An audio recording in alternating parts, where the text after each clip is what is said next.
9. The Savior Returns. Written by Celestial Rainstorm. Narrated by AJ the Elementalgod. Chapter 18. Chemical Nova.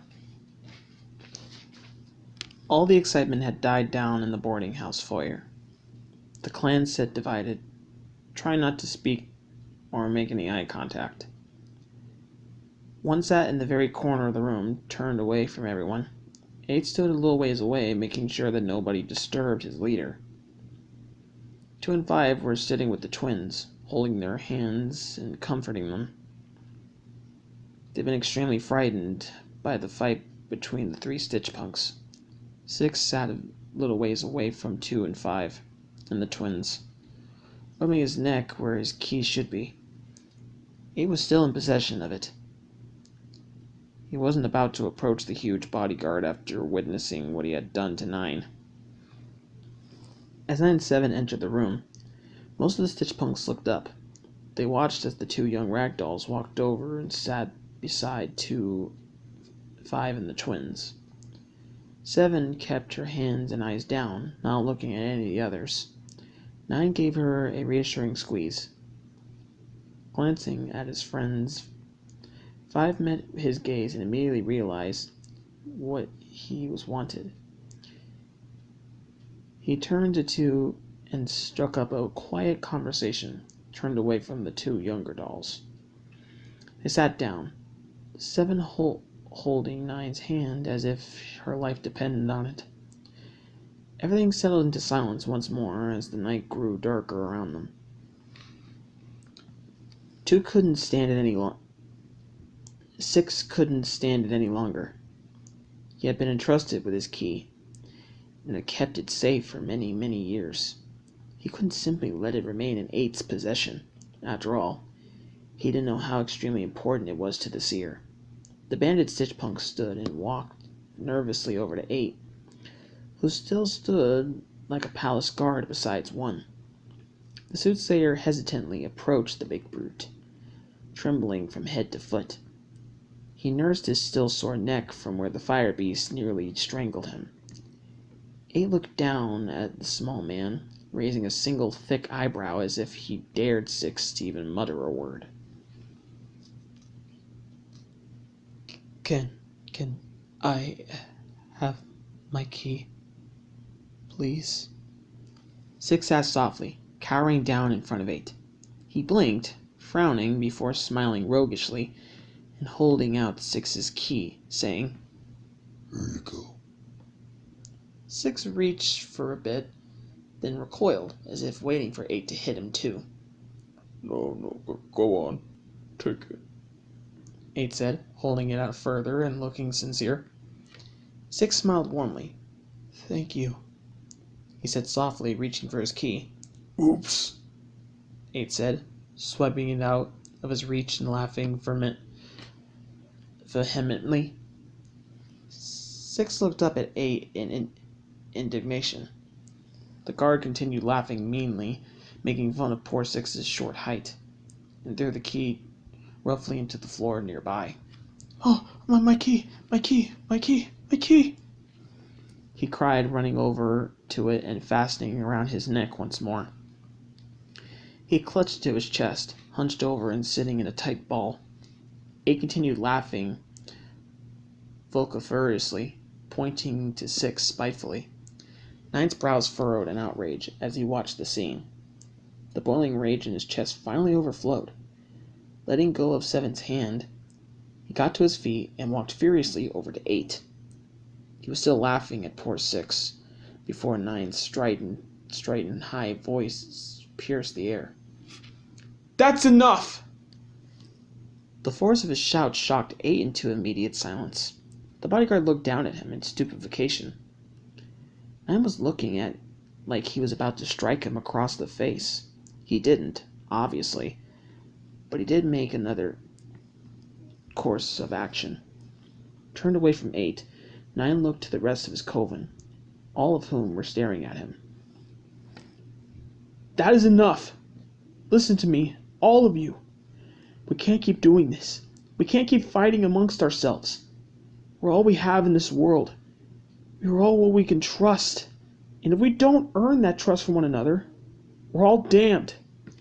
The scientists meant for us to work together and protect the world for the future. We have to defeat the machines and win this war. We can't do that if we keep tearing each other down, blaming one man or another. I looked over his shoulder, catching one's gaze. We need each other. We need to give each other hope. If we don't band together, then we'll all be destroyed. Everyone looked at one another after Nine finished. One bowed his head in reluctant shame, facing the dark corner where he sat. In those few moments, a new page in life turned for each Stitch Punk in the clan. Though none of them could feel it, a change was in the air and was affecting each and every one of them. Later that night, as the Stitch Punks were settling down to sleep, Nine sat away from the others alone. The moon showed through a few bullet holes puncturing the ceilings, dappling his burlap skin in light blue. He sat on the edge of the pool, forearms resting on his knees as he bent over, staring into the water. He made little ripples in the pool as he dragged the tip of his foot through the water. Cyan glowing lines danced along his face. The color reminded him of the orb of energy that awoke the fabrication machine and kept the spy machine alive. He picked up bits and pieces of 2 and 5's conversation about something they were building, or at least planning to. Nine found himself wishing that he could join in on the conversation, to take his heavy mind off of what he really was thinking about. But he just couldn't. He had made another fatal mistake. He had brought the others back to life to a still dangerous world, one in which they were never safe. Every minute he was scared. Scared that he would lose them again. Scared that he would end up alone. Just scared. And he obviously hated the feeling of being scared. It made him feel helpless, as if no matter what he could do, he couldn't protect his clan. But for some odd particular reason, Seven seemed to magnify these worries tenfold, more so than the others. He worried and fussed over the strong female Stitch Punk. The problem was he didn't know why. She was extremely powerful and resilient. She was more than capable of taking care of herself. Was it because she was his best friend? Was it something different? All Nine wanted was for all of it to be done. Wanting all 9 of them to come out of this war alive. Wanting to finally live their lives. He wanted to feel free. He was jerked out of his wishful reverie as he felt a hand rest upon his shoulder. Nine blinked, realizing it had been staring at the water below him, and he looked up to see Seven sitting beside him. Her shield and skullmet and spear were left in the bookcase, and in the moonlight she seemed to glow. The two didn't say a word, but Nine scooted over a bit so Seven could sit beside him.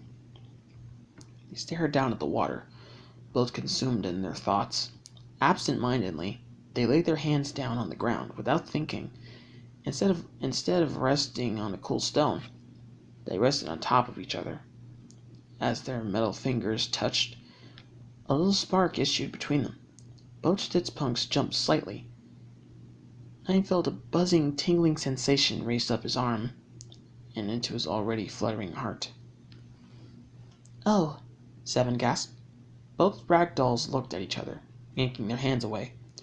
An awkward silence filled the area around them as they averted their eyes.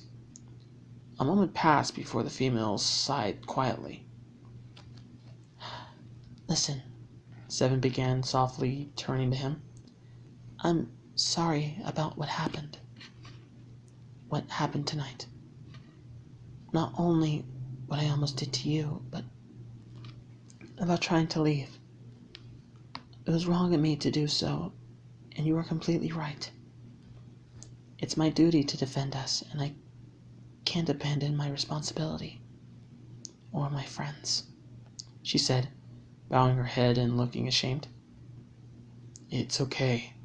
It's over now, and you're still here with us. 9 replied softly, empathetic. 7 stared at the water a moment before continuing. That's the second time you had to call me off that old man, she murmured. And you nearly got killed. I'm beginning to think there's something wrong with me. 7, there's nothing wrong with you, 9 said sternly, grasping her upper arm tightly. One cannot tyrannize us anymore. This is a war, and we all must work together. If we want to make it through it alive, and we will. I know we will.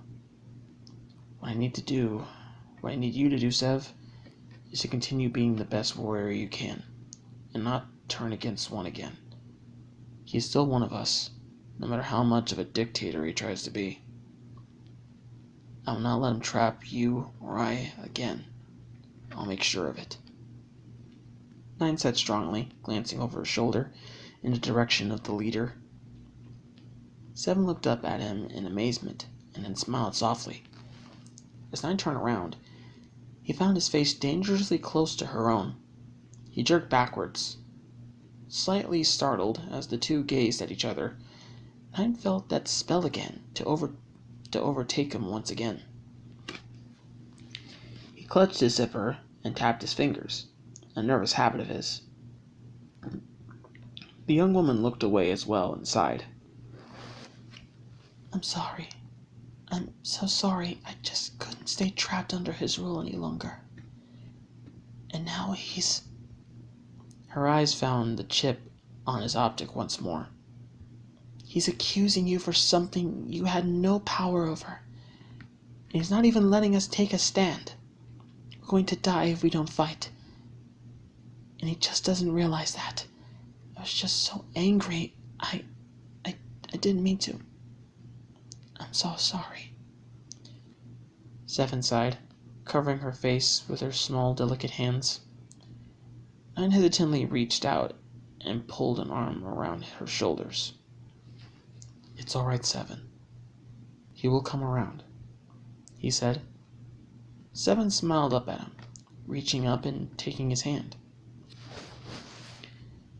What would we have done without you? She said softly, giving his hand a squeeze. 9 blinked, but didn't answer. Instead, he let his hand drop from her shoulder and turned to stare at the water. A surge of anxiety rushed through the warrior beside him. Are you okay? 7 asked him. He looked up at her before quickly averting his eyes again.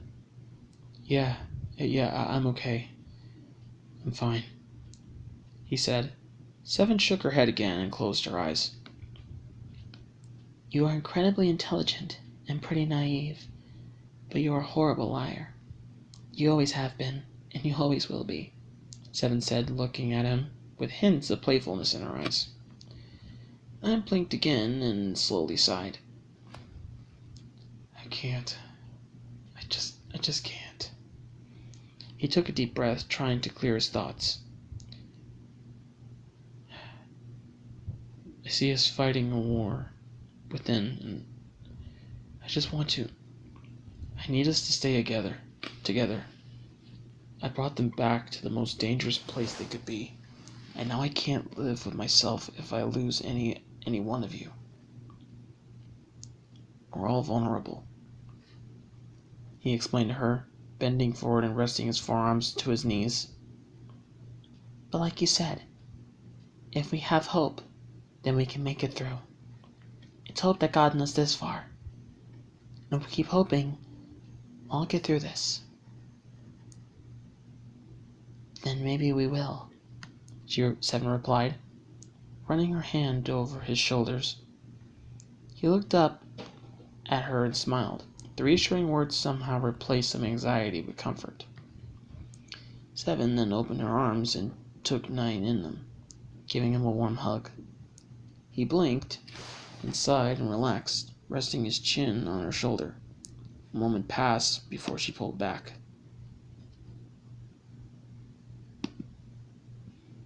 Come on, we better get back to the others, 7 said, standing. Nine followed her, gently getting slowly into his feet and rubbing the back of his head. Suddenly, the cracked edge of the pool crumbled beneath his weight. Nine toppled backwards towards the water. Seven, whirling around, and immediately tried to grab his hand. However, she was too pinched forward as the wall collapsed. Nine felt the freezing cold water wash over him, taking his breath away as he sank, landing on the bottom of the pool with a dull thud. After a few seconds, Nine's head burst out of the water. He coughed and splashed around, desperately trying to stay afloat. He managed to get himself over to the fountain in the middle of the pool, clinging frantically to the granite structure. As soon as Nine managed to get a good hold on the fountain, he panted and tried to catch his breath. He had never been completely submerged in water, and the cold was rather shocking. He quickly looked over himself, checking to see if his delicate internal mechanisms were being damaged by the water. When he didn't feel any pain, he gave a sigh of relief. A familiar sound of Seven's laughter reached him. He turned slightly to see the female Stitchpunk grinning, her eyes shining as she easily swam through the glowing cyan water. Her slim form slid gracefully through the water as if she was weightless. Nine blinked, then couldn't help but laugh at their predicament. He'd never actually swum before, yet the feeling wasn't all that unpleasant. Seeing Seven laugh and smile made his heart soar, and he couldn't help but smile back. The female Stitchpunk swam towards him, reaching out an reassuring hand. Nine reached back for her, slowly letting go of the fountain. Seven kept him upright, floating both of his hands as he began to swim on his own. She smiled proudly as she pulled back her hands. Nine remained aloft in front of her. Suddenly, Seven swept her hand through along the water. "Hey!" Nine cried as a wave of water flew in his face. Seven turned to face him, smiling mischievously. Nine smiled back, launching himself towards Seven. He landed in the water with a large splash, engulfing Seven in a playful revenge. Shaking her head, she grinned at Nine. The male Stitchpunk smiled back and opened his arms. Seven threw herself into them with a joyful cry, as if there wasn't a war, as if they were small, innocent, carefree children, as if the world was theirs alone. The two Stitchpunks continued laughing and splashing around one another. Nine caught her as she tried to push him under, wrapping his fingers around her arms, and he playfully nuzzled her optics with his own. Seven giggled before holding up a finger, then taking a deep breath and dropping beneath the surface. Nine grinned and followed her, closing his eyes as he felt the water engulf them. Opening them, he faced the beautiful Stitchpunk before him. She smirked before taking his hands, interlocking their fingers, bending her arms, and she swung the two around the water, making bubbles spring from their fabric bodies. She grinned, then pulled the two of them closer before gently touching the tips of their optics together. Nine wore a familiar crooked smile as they shared the happy, peaceful moment. The protective, emotional shield was something Seven had encased herself in long time ago. Never in her younger days would she have been considering something like this. Never would she have thought to play, and yet here she was. She felt those faintly glowing embers deep in her soul begin to flicker, her fingers tightening on his own. His expression was soft as he returned the gesture, and in that moment, Seven felt a kind of peaceful joy. Maybe things were really going to be okay. Before long, the two had to surface for air. Each taking deep breaths, the two glanced at one another before giving a breathless laugh. They remained oblivious to Five, who was hidden behind a book as he watched the two best friends drift into the pool together. He was smiling widely and knowingly, his single eye shining. 9 soon found solid ground beneath his feet as he nearly neared the edge of the pool. He stood, turning to offer 7 his hand. She approached him, standing as well. Instead, because they were both soaking wet, 7 slipped on the floor of the pool and collided into 9's chest, sending both of them falling back into the water. 9 sat against the wall of the pool, laughing. The two sat for a few silent moments, glowing with the radiance of life. 7 closed her eyes and lay her head down on 9's chest, catching her breath as her heart pounded. 9 rested his head against 7's, smiling softly. He felt nearly content, as if the war had been finally ended. Suddenly his eyes snapped open, realizing how close he was to the warrior. Their eyes met. He gave her a shy, crooked smile, and she smiled back at him with tenderness.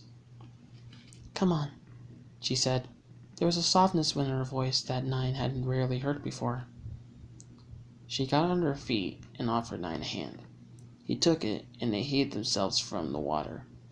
7 found a cloth nearby that they would use to dry their hands, feet, optic, and 9's zipper so that they wouldn't rust. The moonlight seemed to cast a glow upon them as they lay out beside the pool to dry off. The content silence around them. The two gazed up at the moon and gleamed through the hole of the roof, and then turned his head to gaze at 7. A silvery glow surrounded her, and the moonlight illuminated her body. She was so beautiful, an angel, if he didn't know better. He sighed softly, allowing himself to think, just for a moment, what life would look like after the war. What a day knowing that they were safe would feel like, and she'd be there, living in a life with him, releving in it. It was a strange spell again, that spell that captured him in his thoughts, but he still couldn't figure out what it was. "Are you falling asleep?" Her voice entered his thoughts. No," he mumbled, realizing he had his eyes closed. "You're exhausted?" she said. "I'm fine," he replied, sitting up and kneading the sides of his optics. 7 cast him a stern glare, arms crossed over her chest. "All right." He gave in, getting up and walking over to the bookcase slowly and quietly. The others, deep breathing, and the occasional grunting snore from 8, filled the air. He leaned against the bookcase, sitting down slowly. He was glad the others finally had a moment to rest. Their travels across the Badlands were long and hard, and the battle with the fire beasts left everyone shaken and tired. Suddenly, there was soft rustling noises beside him. Turning, 9 saw the twins emerging from the darkness, walking quietly towards him. Their wide eyes were filled with concern and anxiety. 9 smiled, trying to show them that he was all right. "Hey there, come here," he murmured, opening his arms. The twins hurried forward and crouched down on either side of him. He wrapped his arms around their shoulders and pulled them close. They nestled into his sides, looking simply drained. The older Stitch Punks stroked the top of their hoods, feeling them relax.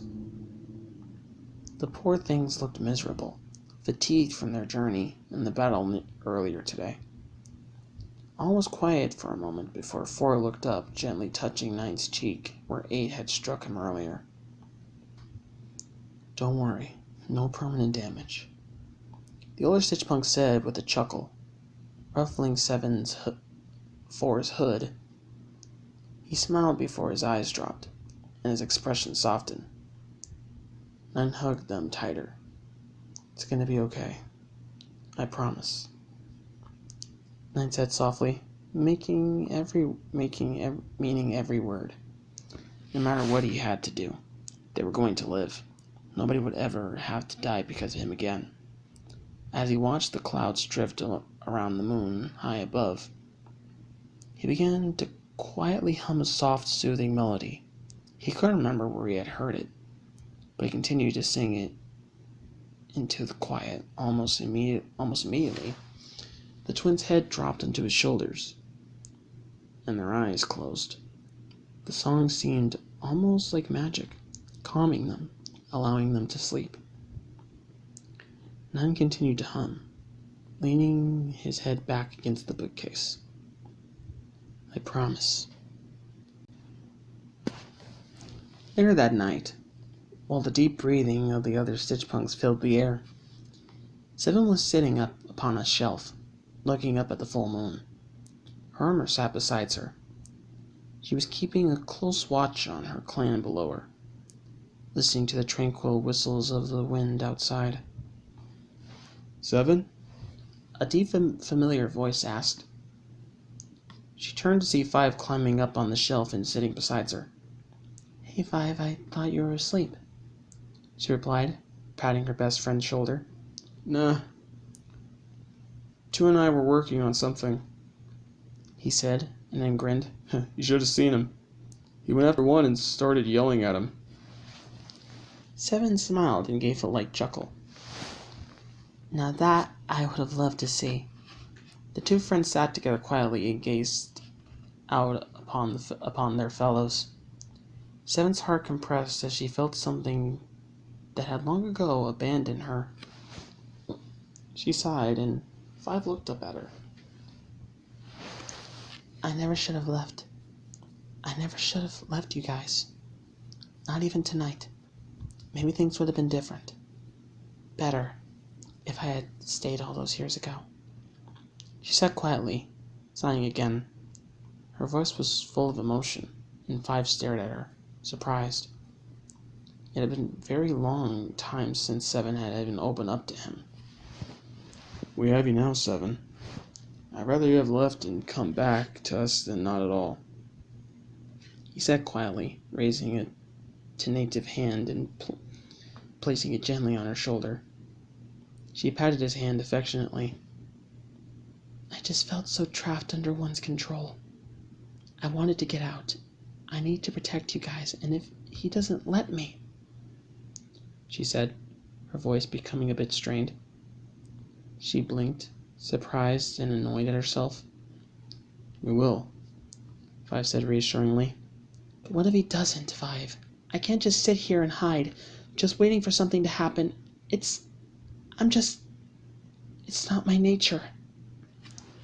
7 finished, shrugging sadly. 5 nodded gently, giving her shoulder a small squeeze, showing her that he completely understood. And perhaps no longer in yours either, 7 said gently, remembering what 5 did on the plane. The older Stitchpunk looked up at her quickly, brow raised. 7 smiled at him, and he grinned back, rubbing his arms shyly. 7 gave a small chuckle. Silence surrounded them once more as she turned away slightly, looking down at the floor. 5 followed her gaze to see 9, who still had the twins wrapped in his arms. All 3 were asleep now, and 9's head rested on top of 4's. 5 smiled softly down at the scene and then looked up at 7. Her expression was very affectionate as she looked down at the 3. 5's smile became knowing and looked back down at them. He does a lot for us, huh? He said conversationally, hoping to keep himself covert.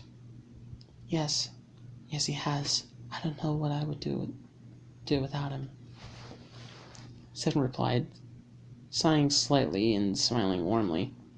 5 raised an eyebrow, and 7 caught his gaze. What, are you trying to say something? 7 asked him, furrowing her brows. 5 shrugged. 5, she said. Her voice was firm.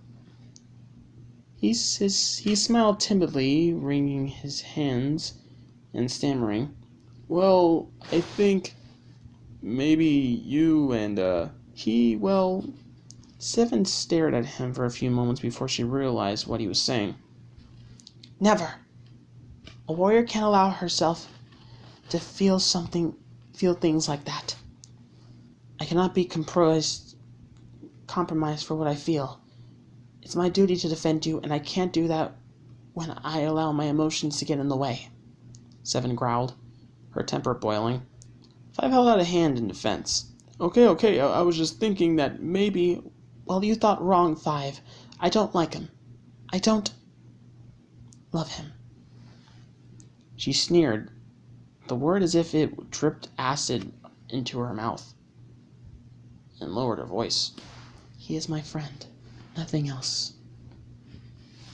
Uh-huh, Five said in skepticism as he stretched. Well, good night, Seven. He retreated down the shelf and into the others, shaking his head. Seven would forever be the most stubborn person he knew. Crawling into one of the nooks of the bookcase, he lay beside Stu, closing his eye and quickly falling asleep. Seven remained perched upon the shelf, still looking out over her clan. A moment passed before she turned and lay on her back. In a way, Five was right. Nine had changed the entire coven. No longer were they trapped under a dictatorship, but were finally becoming equal, realizing they were all needed.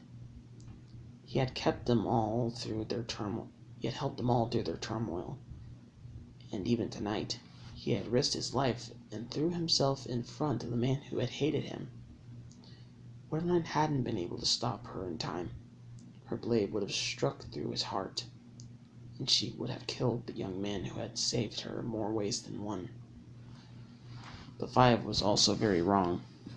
Seven couldn't allow her protective emotional shield to be taken down by Nine. She wasn't made to fall in love with a man of her clan. She was created to defend them. She would not allow herself to succumb to her emotions. Disconnect. She crossed her arms and fell into a troubled sleep. As they slept, they were completely oblivious of what was happening in the Citadel. The spy machine stood before the fabrication machine, sparks illuminated the dark room as the spindly monster of the machine flew around the smaller monster. This machine was a blessing, and the fabrication machine recognized its potential. As such, it knew it needed to use the spindly monster to its advantage. The spy machine stood proudly as its master bestowed upon it a new weapon. This time, the ragdolls were going to die.